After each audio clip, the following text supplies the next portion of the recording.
Чисто отнета топката. Възможност за Уотфорд. Ще бъде ли открит тук резултата? Етиен Капу 1-0 за домакините.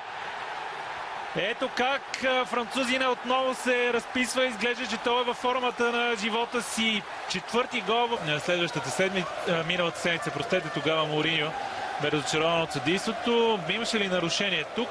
Струмих, че не. Поне за мен напълно чисто бе отнета топката.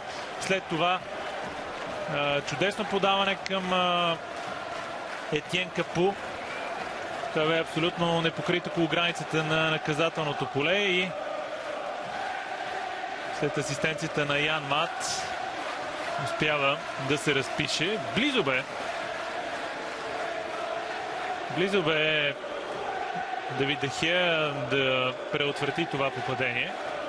Ибрахимович. Двойно подаване с Маркъс Рашфорд. Ибрахимович. Рашфорд остана под топката. Отново той 1-1. 62-а минута. Юнайтед се връща в матча секунди след смяната, която направи Жозе Мауриньо. Маркъс Рашфорд.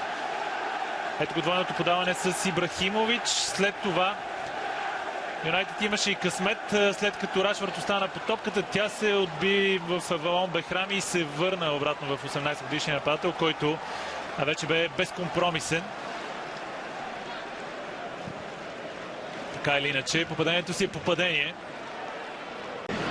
Каткарт към Амрабат. Добро подаване.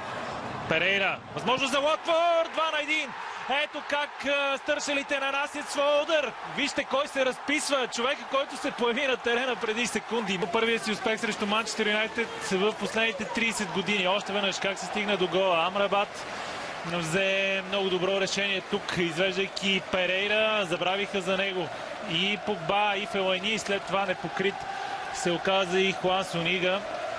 Колумбиецът с първото си докосване в матча успя да преодолее Давид де Хея.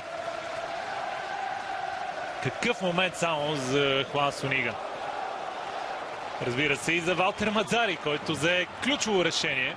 Оказва се в...